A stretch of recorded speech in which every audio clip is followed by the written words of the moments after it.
where that you do this exercise stuff, you wouldn't eat the most egregious stuff, and you'd be involved with other people. If there were a community that reinforced all that stuff instead of tearing it down, what a terrific thing it would be. If you can eat less, it is a blessing. If you can live in a community where the expectation is different. You know, there are communities which don't eat the way we do. The American diet. You can look at the photographs, those great dripping photographs of burgers in every window in the country, almost. Mercy, that stuff's terrible for you. A little tiny word about the aging side of this. People say to me, well, you know, I'm 80 years old, isn't it too late?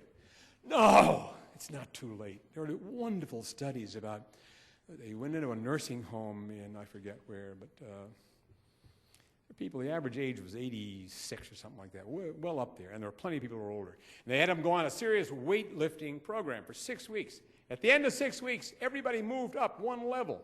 The people in bed went to walkers, walkers to canes, canes to the canes way. Amazing transformation in 6 weeks. 50% of the women who fall and break their hip never walk unaided again, and 20% are dead in a year. Those are gut-wrenching numbers. They're just awful. You can do two things: weight training and more weight training.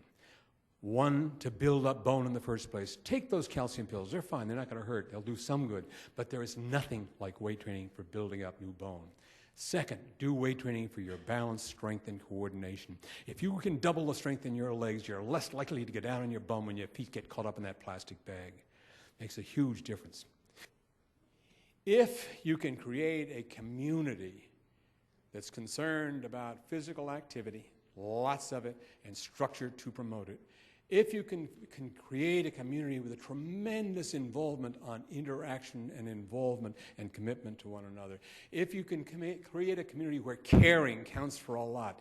Caring I've never heard that caring can add 7 years to your life. It makes a world of sense to me.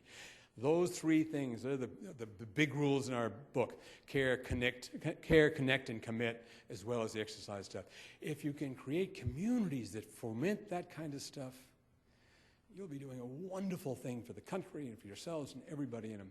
As you've traveled around the country and you've been to a variety of communities, yeah, what kind of communities have you seen that seem to facilitate or nurture vital activity and vital lives more than others? None. The big disappointments, the two big disappointments have been health clubs. I thought they'd be communities, but they're so impersonal.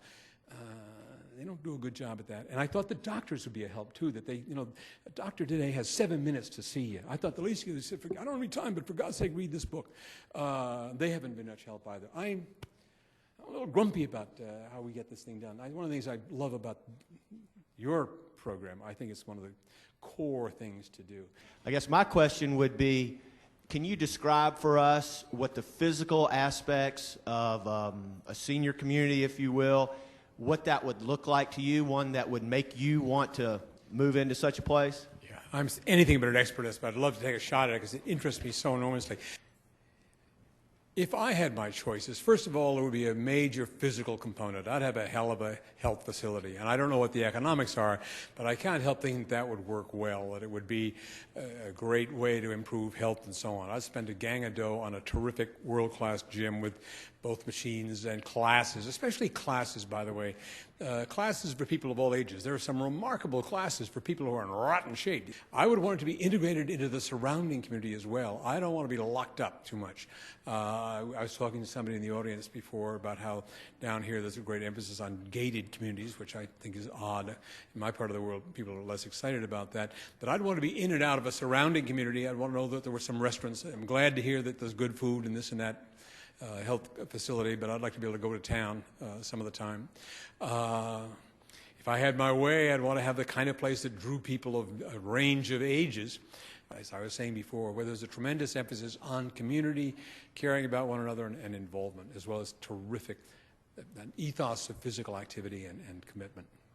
I think the community, the stuff that we were talking about here, the stuff that you people mostly do, boy, oh boy, oh boy, I mean, that could make a huge difference. Have a community of fitness, a community of involvement and commitment. I just think it's magical.